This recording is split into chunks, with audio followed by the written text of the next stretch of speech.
morning students, myself Binay Srivastava. Welcome to all in my channel ST English Online.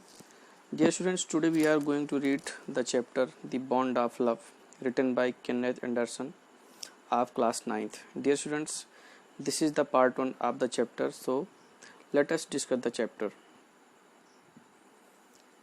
This is the chapter The Bond of Love. अगर हम title की बात करें, bond means बंधन, of love प्रेम का, यानी प्रेम का बंधन। यहाँ पर नरेटर ने बॉन्ड ऑफ लव के बारे में इंसानों और जानवरों के मध्य प्रेम और उनके मित्रवत भावनाओं के बारे में दर्शाया है। यानी उनका मानना है कि इंसानों और जानवरों के मध्य में भी, बीच में भी प्रेम और मित्रवत जैसा बिहेव होता है, फील होता है, और यही बातें इस चैप्टर में देखने को मिलेंगी। सबसे पहले हम बिफोर द चैप्टर के बारे में हम देखते हैं।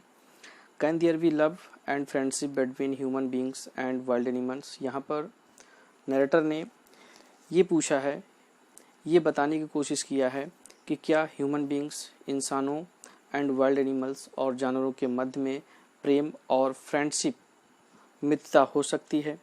Let us read a fascinating account of an orphaned sloth bear that was rescued by the author. आइए हम एक आकर्षक कहानी को पढ़ते हैं जो कि किसके बारे में है।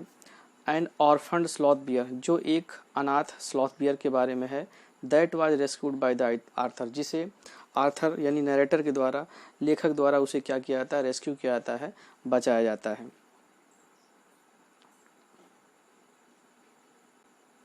Sloth bears inhabit forested areas including the tropical rainforest of India and grassland at lower elevations.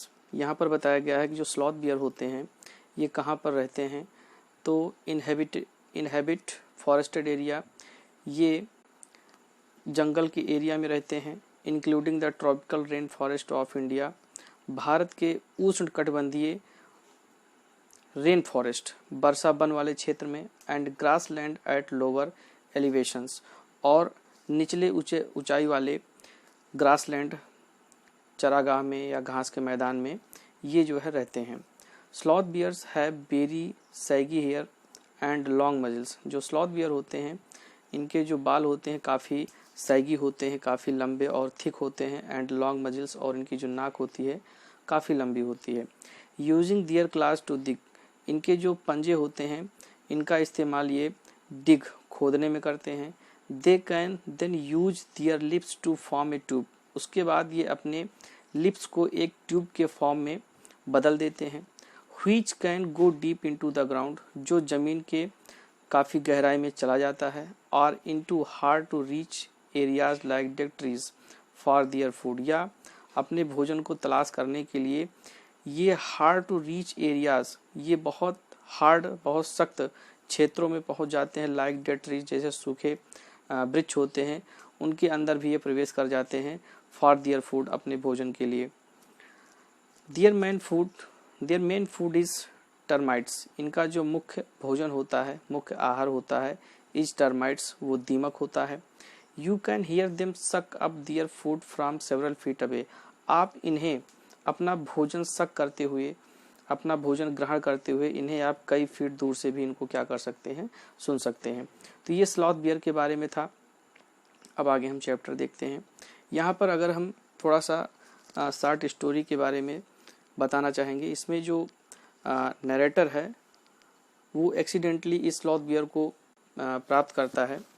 जब ये उसको मिलता है तो काफ़ी ये छोटा होता है, बेबी एक प्रकार से होता है, और ये उसको अपने घर पे ले जाता है।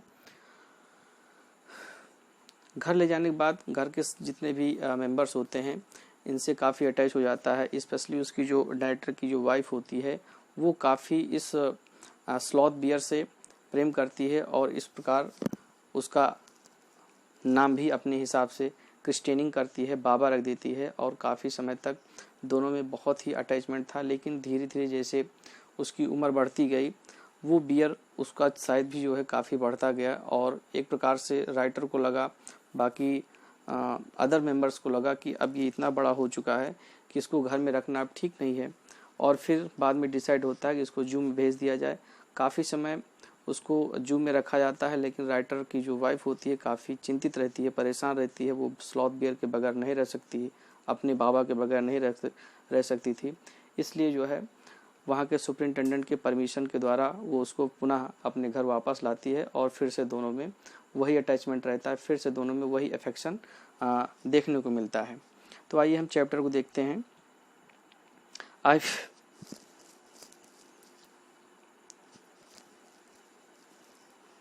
I will begin with Bruno, my wife's pet sloth bear. I got him for her by accident. यहाँ पर नरेटर स्टार्ट करते हैं और बताते हैं I will begin with Bruno, यानी मैं ब्रूनो से ही स्टार्ट करता हूँ। My wife's pet sloth bear, जो कि क्या है, मेरी पत्नी का स्लॉथ बियर है। I got him for her by accident, और वो उसे कैसे पाता है, तो I got him for her by accident, उसे एक घटना के द्वारा वो उसे प्राप्त करता है। 2 years ago we were passing through the sugar cane field near Mysore, और आगे नरेटर बताते हैं कि 2 वर्ष पहले वो मैसूर के नज़दीक एक गन्ने के खेतों से गुजर रहे थे। People were driving away the wild pigs from the fields by shooting at them, वहाँ के जो लोग थे वो उन वाइल्ड पिग्स जो जंगली सुअर थी उनको शूट करके अपने खेतों से दूर भगा रहे थे। Some bear shot and some except, उसमें से कुछ शॉट किए जाते थे यानी कुछ मार दिए जाते थे, एंड सम एस्केप्ड, और उसमें से कुछ बच जाते थे। We thought that everything was over, हम लोगों ने सोचा सब कुछ अब ख़त्म हो गया है, यानी जो शूटिंग का काम, इन जंगली एनिमल्स को भगाने का काम ख़त्म हो गया है। When suddenly a back sloth bear came out panting in the hot sun, और तभी अचानक क्या होता है, एक black sloth bear came out panting, हाँफता हुआ आता है, इन द हॉट सन, तेज धूप में। तभी अचानक एक ब्लैक स्लॉथ बियर तेज धूप में हाँफता हुआ आ जाता है। Now I will not shoot a sloth bear violently, but unfortunately for the poor beast one of my companions did not feel that way about it and promptly shot the bear on the spot. अब I will not shoot a sloth bear wantonly means बिना किसी कारण के, यानी मैं कि बिना किसी कारण के किसी भी स्लॉथ बियर को नहीं मारूंगा, लेकिन अनफॉर्चुनेटली, लेकिन दुर्भाग्यवश, फॉर द पुअर बीस्ट, वो बेचारा जानवर, वन ऑफ माई कंपेनियंस, हमारे साथियों में से एक साथी ने, did not feel that way about it, जिस तरह मैंने उसके प्रति महसूस किया ऐसा उसने महसूस नहीं किया, and promptly shot the bear on the spot, और उसी समय उसी जगह पर उस बियर को क्या कर दिया, उसको शॉट कर दिया यानी मार दिया।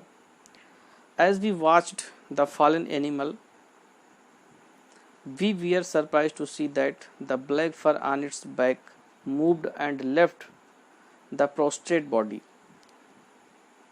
जब हम उस गिरे हुए जानवर को देख रहे थे, वी वीयर सरप्राइज टू सी, तो हम लोग काफ़ी सरप्राइज हुए, टू सी, यह देखकर, दैट कि the black fur on its back, उसके बैक का जो ब्लैक फर था, जो रोए थे, वो हिल डुल रहा था, and left the prostate body, और बाकी जो बॉडी था वो जमीन की ओर प्रोस्टेट था। प्रोस्टेट मीन्स जमीन की तरफ सटा हुआ था। Then we saw it was, तब हमने देखा, इट वाज बेबी बियर, तब हमने देखा कि ये क्या था, एक बेबी बियर था, यानी एक भालू का बच्चा था। That had been riding on its mother back, और ये उस समय अपने माँ के बैक पर चढ़ने की कोशिश कर रहा था। When the sudden shot had killed her, जब अचानक से जब उसको शॉट किया गया था, हैड किल्ड हर, और उस शॉट ने उसकी माँ को क्या कर दिया, मार दिया था। The little creature run around its prostate parent making a pitiful noise, और ये छोटा सा क्रिएचर यानी वो बेबी बियर, ये अपने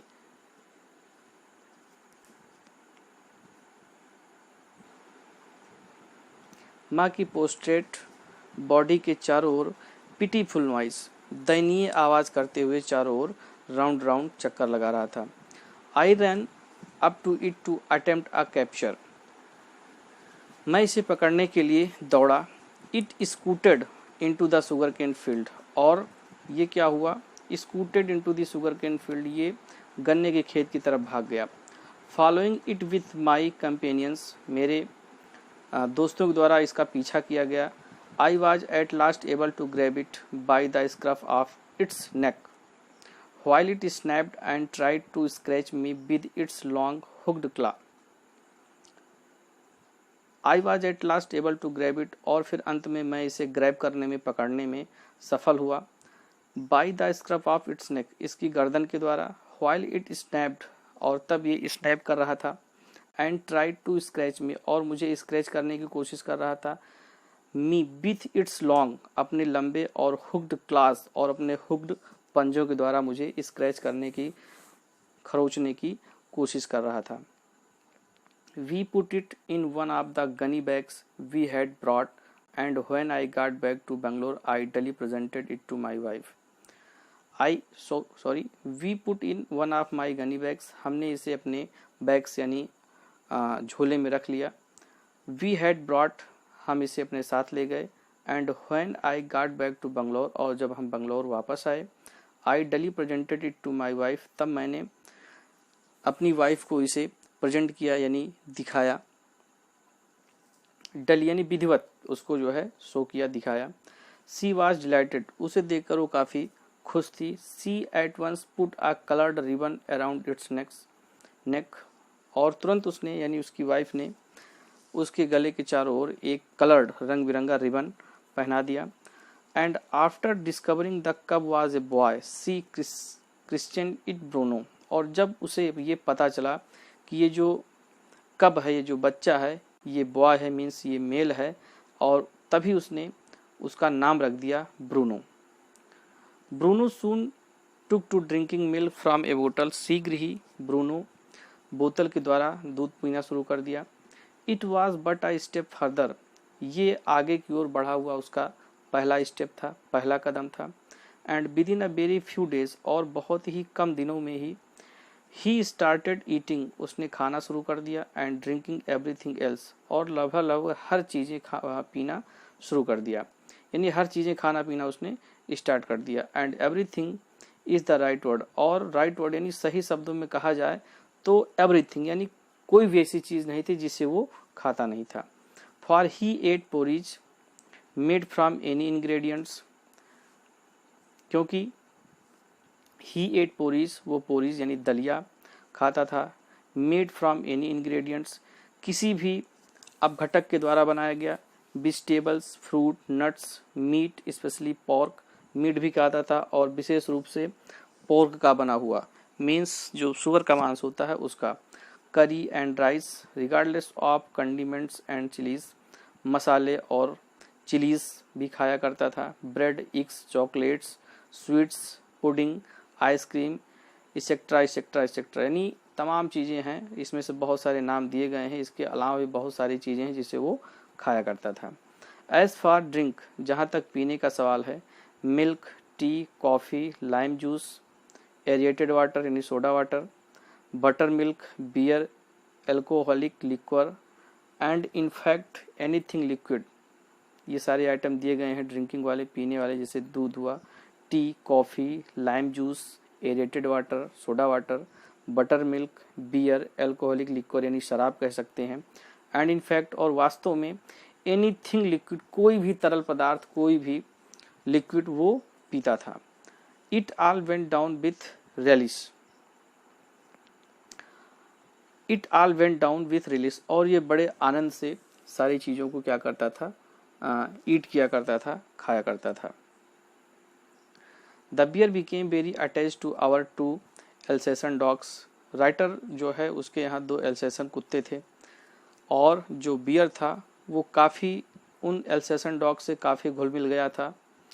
and to all the children of the tenants living in our bungalow, और राइटर के बंगले में जो टेनेंट्स रहते थे, जो किराएदार रहते थे, उनके बच्चों से वो काफ़ी घुल मिल गया था। He was left quite free in his younger days, प्रारंभ में, यंग डेज में, जब वो छोटा था तब उसे बिल्कुल फ्री कर दिया जाता था, छोड़ दिया जाता था। And spend his time in playing, और वो अपना सारा समय खेलने में, रनिंग, दौड़ने में, इनटू द किचन, किचन में दौड़ने में, and going to sleep in our beds, और हमारे बेड्स पर सोने में वो सारा वक्त जो है बिताया करता था। नहीं, हर जगह जाने के लिए वो क्या रहता था, बिल्कुल फ्री रहता था। One day an accident बीफेल him, एक दिन एक दुर्घटना हुई। आई पुट डाउन पॉइजन, जिसका नाम barium carbonate, to kill the rats and mice that had got into my library. यानी राइटर कह रहा है कि आई पुट डाउन पॉइजन, मैंने पॉइजन रखा था, टू किल द रैट्स, चूहों को मारने के लिए, एंड माइस, और चूहियों को मारने के लिए, that had got into my library, जो कि हमारे लाइब्रेरी में घुस जाते थे। Bruno entered the library as he offended, Bruno भी उस लाइब्रेरी में घुस गया। एज ही ऑफेंडेड, जैसा कि वो प्राय करता था, यानी अक्सर ब्रूनो लाइब्रेरी में जाया करता था। Bruno entered the library and he ate some of the poison, और लाइब्रेरी में जाने के बाद उसने एट सम ऑफ पॉइजन, उसने कुछ जहर पॉइजन को खा लिया। Paralysis set in the extent that he could not stand on his feet, और उस पॉइजन को खाने के बाद उसकी पूरी बॉडी जो है पैरालिसिस हो गई। That he could not stand on his feet, कि वो अपने पैर पर खड़ा भी नहीं हो पाता था।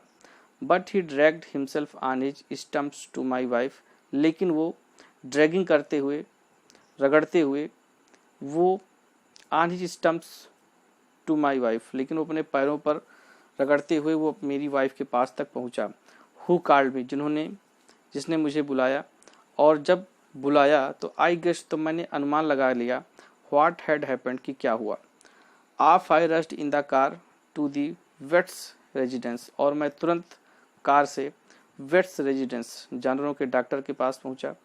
ए केस ऑफ पॉइजनिंग, और वहां पर सूचना दिया कि ये जो केस है किसका है, पॉइजनिंग का है। टेम बियर, और कौन है पेशेंट, कौन है, टेम बियर है, और किस वजह से, कौन सा आइटम उसने, कौन सा पॉइजन खाया है, तो बेरियम कार्बोनेट खाया है। व्हाट टू डू, और इसमें क्या करना चाहिए।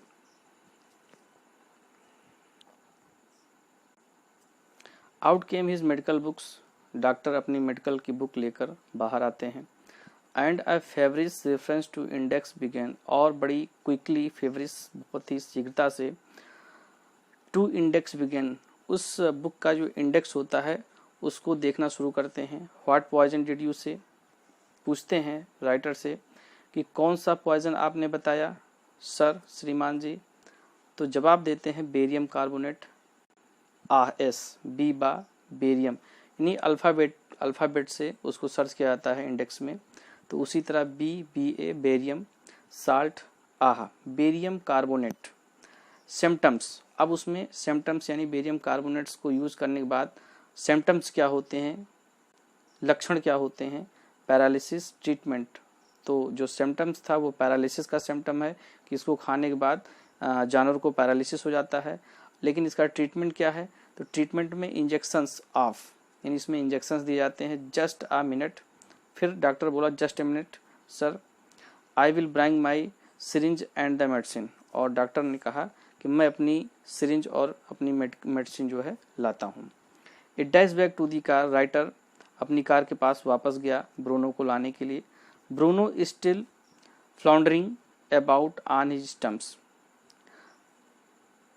ब्रूनो अभी भी फ्लाउंडरिंग कर रहा था, लड़खड़ा रहा था, अबाउट ऑन हिज स्टम्प्स, अपने स्टम्प्स पर। बट क्लियरली वेकनिंग रैपिडली, लेकिन ये स्पष्ट था कि वो बड़ी तेजी से वेकनिंग हो रहा था, उसके अंदर काफ़ी कमज़ोरी, वीकनेस आ रही थी। सम वोमिटिंग, कुछ उल्टियाँ कर रहा था। हैवी ब्रीदिंग, उसकी जो सांसें थी काफ़ी भारी हो गई थी, तेज़ तेज़ सांसें ले रहा था। With having flanks and gapping mouth, having flanks, उसके जो फ्लैंक्स थे यानी बॉडी के जो साइड के दो पार्ट्स होते हैं वो भी काफ़ी भारी हो गए थे। एंड गैपिंग माउथ, और मुंह का जो है खुला हो गया था, गैप हो गया था। होल्ड हिम एवरीबॉडी, डॉक्टर लोगों से कहते हैं कि सब लोग इसको होल्ड कर लो, पकड़ लो। इन गोज दी हाइपोडर्मिक, क्योंकि मैं इसे जो है हाइपोडर्मिक इंजेक्शन देने वाला हूँ। ब्रूनो स्क्वील्ड, इंजेक्शन लगाते वक्त ब्रूनो स्क्वील्ड चीखता है।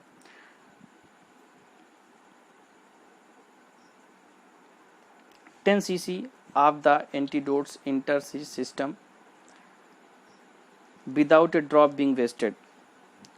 10 cc एंटीडोट्स उसके इंटर्स सिस्टम, उसके सिस्टम यानी उसके बॉडी में इंटर कर दिया जाता है, प्रवेश कर दिया जाता है।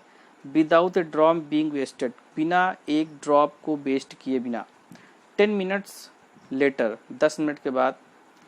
कंडीशन अनचेंज्ड, अभी भी जो उसकी कंडीशन थी, जो उसकी दशा थी, उसमें कोई परिवर्तन नहीं हुआ। अनदर 10 cc इंजेक्टेड, फिर दूसरा 10 cc उसको इंजेक्शन लगाया जाता है। 10 मिनट्स लेटर, 10 मिनट बाद। ब्रीदिंग लेस स्टेरट्रस, उसकी जो ब्रीदिंग थी, जो सांस लेता था, पहले वो नॉइजी होती थी, सांस लेने में आवाज़ें आती थी, अब वो कैसी हो गई थी, आवाज़ उसकी लेस हो गई थी, कम हो गई थी। Bruno can move his arms and legs a little although he can not stand it, Bruno अब मूव कर सकता था अपने आर्म्स को एंड लेग्स को, लिटिल थोड़ा बहुत, यद्यपि he can not stand it, यद्यपि अभी भी वो खड़ा नहीं हो सकता था।